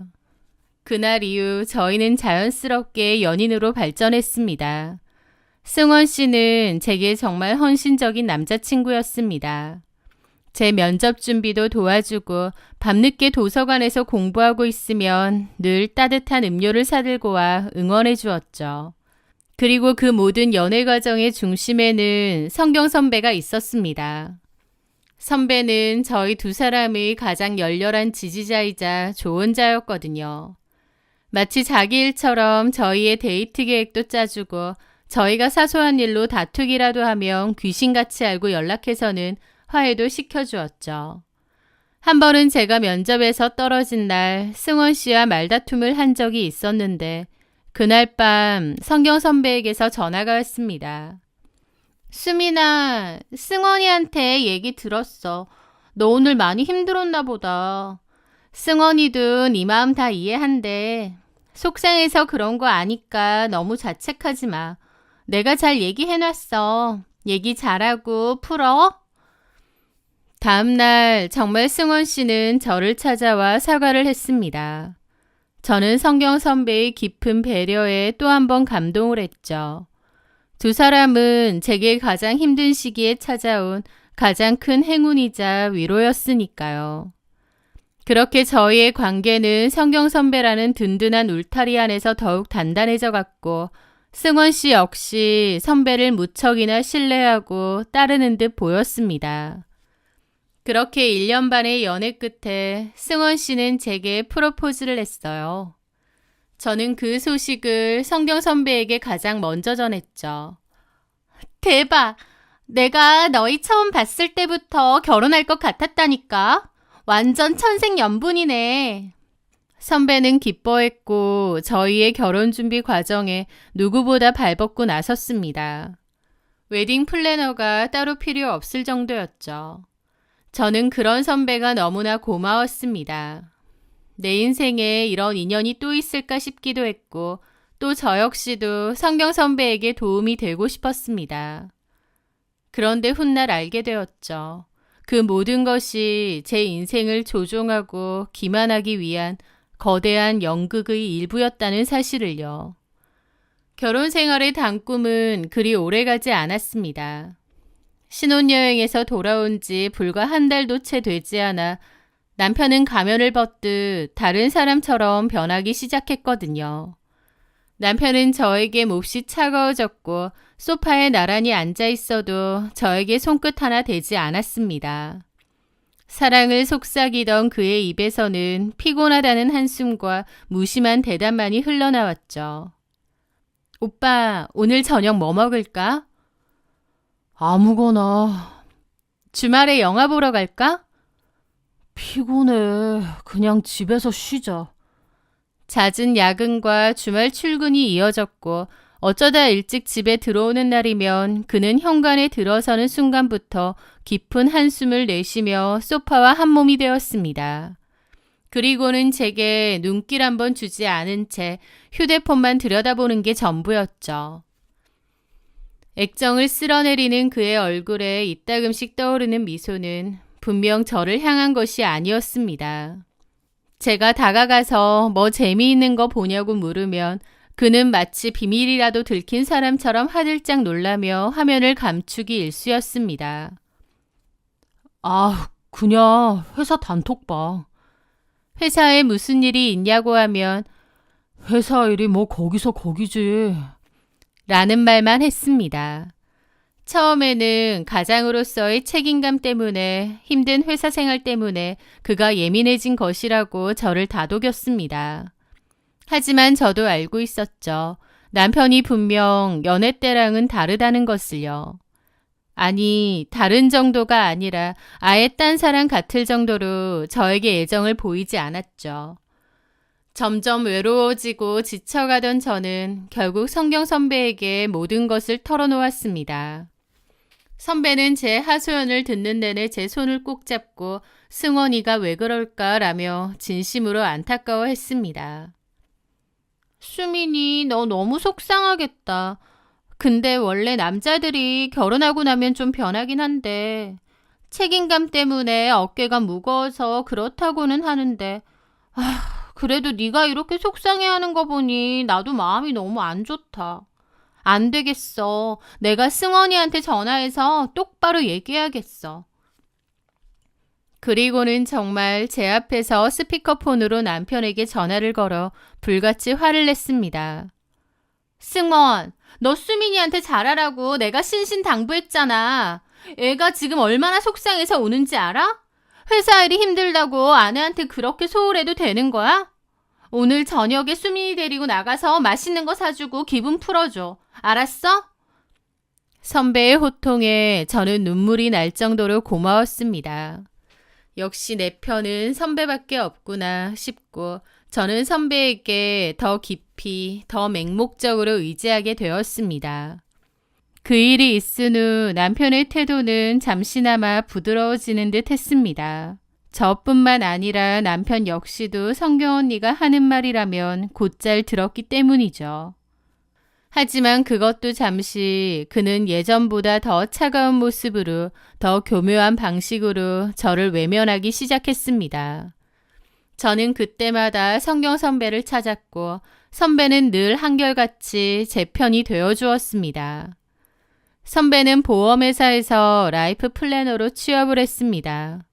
그 전에 저희 남편이랑 같이 다녔던 회사도 보험회사였고 같은 직군이지만 다른 회사로 옮긴 거였죠. 그런데 어느 날 제게 이런 말을 하더군요. 수민아, 이런 말 하긴 좀 그렇지만 너 자신을 위해서라도 미래를 준비해야 할 것 같아. 세상 일은 아무도 모르는 거다 너. 저는 그 말이 저를 진심으로 걱정해서 하는 말이라고 믿었습니다. 그 고마움을 표현할 길이 없어 저는 선배가 설계해주는 보험에 여러 개 가입했습니다. 실적이 필요하다는 말에 저희 부모님과 친척들의 보험까지 끌어다가 계약을 몰아주었죠. 선배는 제게 너밖에 없다며 고마워했고 저는 은인에게 조금이나마 보답을 한 것 같아 마음이 뿌듯했습니다. 그런데 그맘때 남편의 수상한 행동은 점점 더 심해졌습니다. 셔츠 깃에서 낯선 여자 향수 냄새가 나기도 하고 출장을 핑계로 외박까지 잦아졌죠. 저는 남편 때문에 정말 속이 끓었고 이 위태로운 결혼 생활을 어떻게 해야 하나 싶었습니다. 그러던 어느 날 우편함에 꽂힌 카드 명세서를 보고 저는 온몸이 얼어붙고 말았습니다. 남편의 카드 명세서에는 저는 가본 적도 없는 도시의 호텔과 레스토랑 결제 내역이 선명하게 찍혀 있었거든요. 가만 되짚어보니 이 날짜에 남편은 부산으로 급한 출장을 간다고 했었습니다. 하지만 명세서에 찍힌 곳은 부산도 아니었죠. 심장이 발밑으로 쿵 하고 떨어지는 소리가 들렸습니다. 심장이 미친 듯이 뛰었고 손끝이 차갑게 식었습니다. 저는 제 눈으로 직접 진실을 확인하기로 결심했어요. 그날도 남편은 이번 주말은 중요한 프로젝트 때문에 회사에서 밤새워야 할 것 같다며 주말인데도 집을 나섰습니다. 저는 시차를 두고 조용히 그의 뒤를 따랐습니다. 뒤를 따르기 위해 미리 차둔 렌트를 해놨고요. 그렇게 조심스레 따라갔는데 남편의 차가 향한 곳은 제 예상대로 회사가 아니었습니다. 조용한 주택가에 위치한 빌라였죠. 저는 차를 멀찌감치 길 건너편에 세우고 숨을 죽인 채 그를 지켜보았습니다. 그는 익숙하게 빌라 필로티 주차장에 차를 대더군요. 여기는 도대체 어딘지 멀리서 지켜보며 뭘 어떻게 해야 할지 난감한 기분으로 차 안에 있었습니다. 남편이 저를 속였다는 건 확실하고 아마 이곳은 내연녀의 집이었겠죠. 남편한테 전화를 해야 하는지 아니면 남편 차 근처에서 기다리다 덮쳐야 되는지 많은 생각이 머리를 맴돌았습니다. 그러다가 성경 언니가 생각났어요. 언니에게 도움을 요청해야겠더라고요. 저는 떨리는 손으로 언니에게 전화를 걸었고 언니가 받았습니다. 언니. 수민아, 무슨 일이야? 언니 지금 뭐 하세요? 나? 나 지금 고객 만나려고 카페 가고 있는데. 그래요? 그럼 바쁘시겠네요. 조금? 왜? 급한 일이야? 그게 아니라. 그런데 그 순간 제 눈앞에서 놀라운 일이 생겼습니다. 갑자기 빌라 공동 현관의 문이 열리며 남편이 나오는 거예요. 그런데 혼자가 아니었습니다. 어떤 여자랑 팔짱을 끼고 나오는데 그 여자는 다름 아닌 통화를 하고 있는 성경 언니였어요. 저는 어안이 벙벙한 채로 멀리서 그 모습을 지켜봤죠. 여보세요? 수민아. 전화 끊겼나? 여보세요? 제가 아무 대답도 못하고 있자 여보세요, 여보세요 그러는데 저는 눈앞이 말도 안 되는 상황에 머리와 입이 굳어진 느낌이었습니다. 언니는 갸웃하더니 전화를 끊었고 제 남편이 누구냐고 물어보는 것 같더라고요. 그 언니는 어깨를 으쓱하더니 남편 엉덩이를 팡팡 때렸고 자연스레 조수석으로 갔습니다. 남편도 운전석에 올라탔고 둘이서 다정하게 무슨 얘기를 주고받다가 차는 출발했죠. 남편의 차가 멀어지고서도 한참이 지나서야 그나마 정신이 들더라고요. 딱 봐도 그 두 사람은 보통 선후배 사이 같지가 않았습니다. 누가 봐도 내연관계의 남녀였죠. 그런데 어떻게 성경 언니가? 이 모든 게 너무 말이 안 돼서 정신이 아득해지더라고요. 저는 어떻게 된 일인지 알아야만 했습니다. 저는 그날 집에 들어가지 않았고 회사 근처에 호텔을 잡았어요. 도저히 남편 얼굴을 못 보겠더라고요. 그리고 다음날 퉁퉁 부은 눈으로 수소문 끝에 대학 동기 언니에게 연락했습니다. 그 언니도 전에 성경 언니 그리고 제 남편과 같은 회사를 다녔기에 성경 언니와 제 남편의 관계를 알만한 사람이었죠. 애써 아무렇지 않은 척 안부를 물었지만 제 목소리는 형편없이 떨리고 있었습니다. 저는 이런저런 얘기를 하다가 본격적인 질문을 했습니다. 언니, 혹시 성경 선배랑 승원 씨 회사에서 사귀는 사이 그런 거였나요? 제 물음에 전화기 너머로 순간 정적이 흘렀습니다. 이내 그 언니의 당황한 목소리가 들려왔습니다. 그게 왜? 무슨 일 있니? 네, 두 사람 뭔가 있는 것 같아서요. 어머, 정말? 세상에. 언니 뭐 아시는 거 있으세요? 저 지금 너무 절박해서요. 아시는 거 있음 다 얘기해 주세요. 그러자 그 언니는 한참을 뜸들이다 말했죠. 실은 그 두 사람 과거에 사귄 사이 맞아. 사내 커플. 결혼한다는 얘기도 있었는데 근데 갑자기 결혼 어그러진 것 같더라고. 그러면서 성경이도 회사 그만둔 거고. 그냥 그런가 보다 했는데 그 뒤로 성경이가 뜬금없이 너한테 승원이를 소개해줬다는 거야. 그 얘기 들었을 때 도저히 이해가 안 되더라고. 아무리 둘이 헤어졌다고 하지만 자기 전남친을 왜 후배한테 소개해줘? 제정신 아닌 것 같고 미친 것 같더라고. 무슨 꿍꿍인지도 모르겠고. 근데 너는 아무것도 모르는 것 같더라고. 근데 그렇다고 내가 뭐라고 나서서 이런 얘기 하는 건 좀 아니잖아. 그래서 난 아무 말 안 했던 거지. 혹시 결혼 후에도 승원이랑 성경이랑 몰래 만나기라도 했던 거니? 언니의 말을 듣자 머리가 어질어질 하더라고요. 저는 전혀 몰랐는데 그 두 사람은 과거에 결혼까지 약속하며 사귀었던 사이였다는 겁니다. 그런데 어머님이 성경 언니를 굳고 반대했대요. 남편보다 나이가 많은 것도 싫고 또 성경 언니네 부모님이 두 분 다 재혼 가정이었기에 집안 사정이 살짝 복잡했거든요. 그런 것도 마음에 안 든다고 했고 또 무엇보다 그냥 성경 언니 자체가 좀 의문스럽고 싫다고 했답니다. 사람들은 다 성경 언니가 밝고 다정하고 좋은 사람이라고 하지만 시어머니 눈에는 그 음흉함이 보였던 건지 하여튼 결혼은 절대 안 된다고 반대를 했고 제 남편도 효자라서 자기 엄마 말을 거역할 사람이 아니거든요. 결국 그 둘은 헤어졌다는데 그 후 뜬금없이 저를 소개해 준 거예요. 저는 이런 사정을 아예 몰랐고요.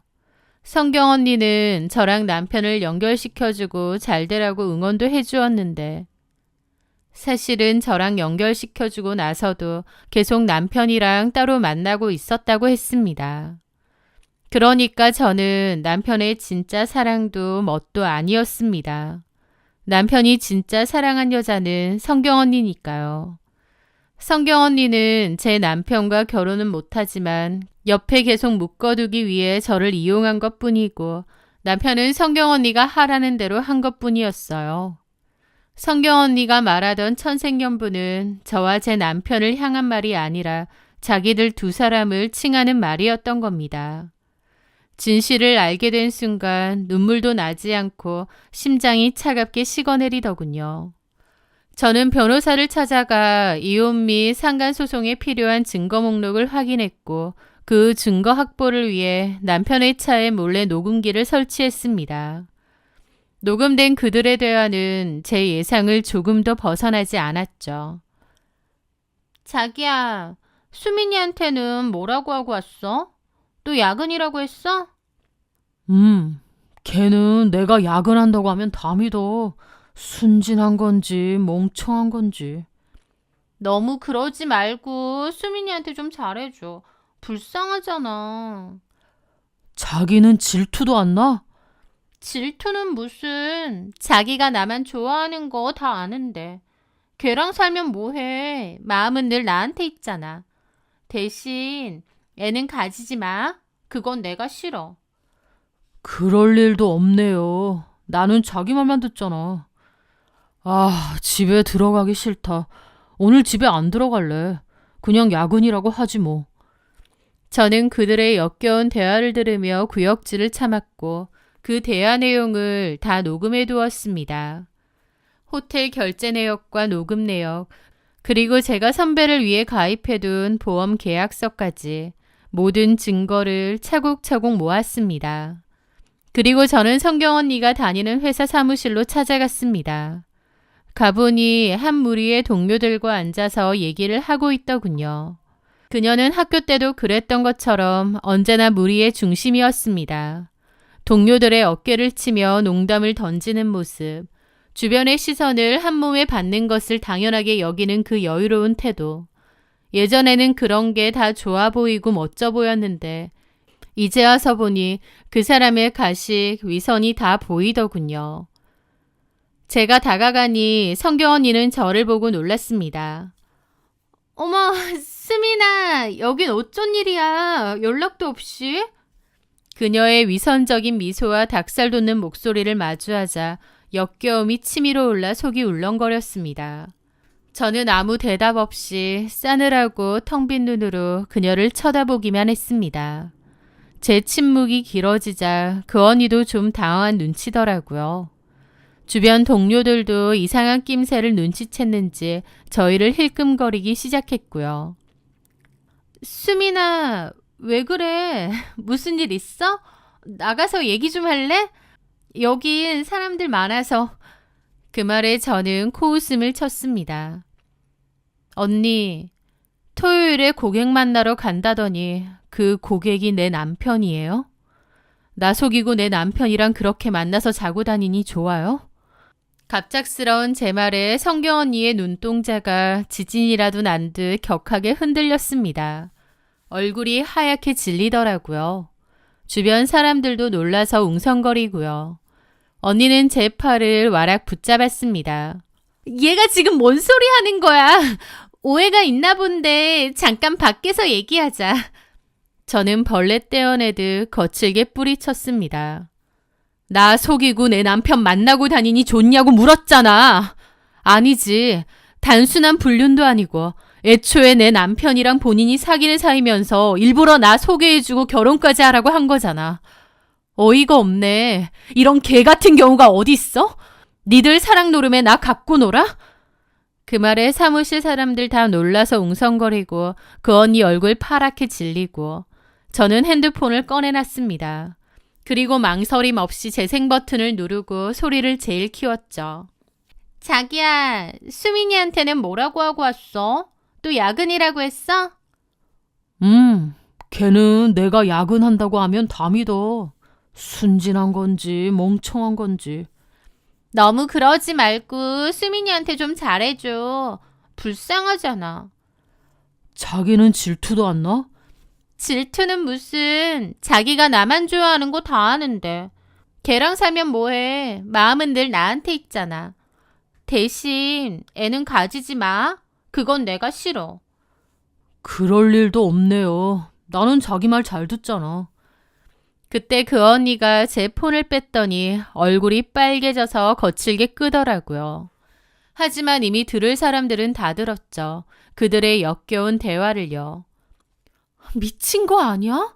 와, 대박이다. 하는 웅성거림이 파도처럼 번져나갔습니다. 저는 그리고 성경 언니를 위해 가입해 주었던 수많은 보험계약서 사본까지 꺼냈습니다. 나한테 착한 선배 코스프레 하면서 이런 거 잘도 가입시켰지. 너나 내 남편이나 도대체 어디까지 사람을 이용해 먹는 거니? 나 이거 가만 안 있어. 경고하러 온 거야. 사람 갖고 놀았던 죗값은 치러야 될 거야. 너나 내 남편이나. 상간소장 갈 테니까 기다리고. 저는 그렇게 말한 후 자리를 떠났습니다. 남편도 같은 보험업계에서 일을 했기에 이 소문은 삽시간에 다 퍼졌고 당연히 남편 회사에까지 퍼졌다고 했습니다.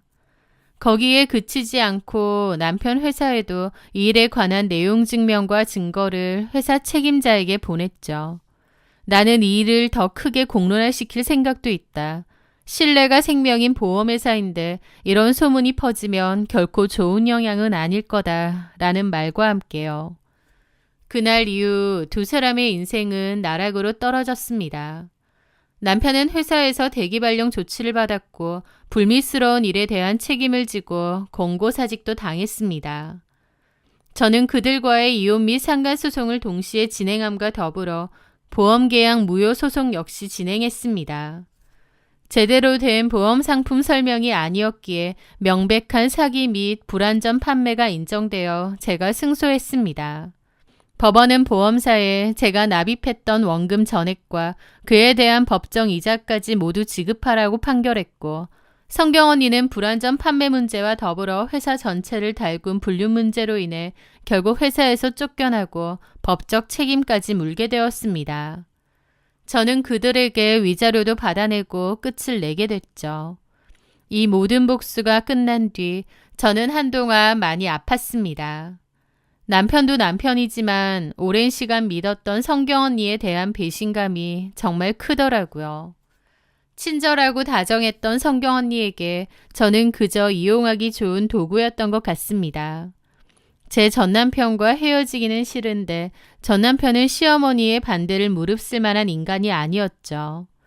그걸 알았기에 저를 이용해서 전남편 옆에 붙어 있었고 등신 같은 전남편은 성경 언니의 말을 들으며 저와 결혼까지 하고 그 후로도 성경 언니와 만남을 계속 이어갔던 겁니다. 남편은 결혼 생활 동안 저에게 잘해줬다 못해줬다를 반복했는데 지금 돌이켜보면 그것도 다 성경 언니의 지시였던 거고 그 생각만 하면 자다가도 벌떡 잠이 깰 정도로 화가 납니다.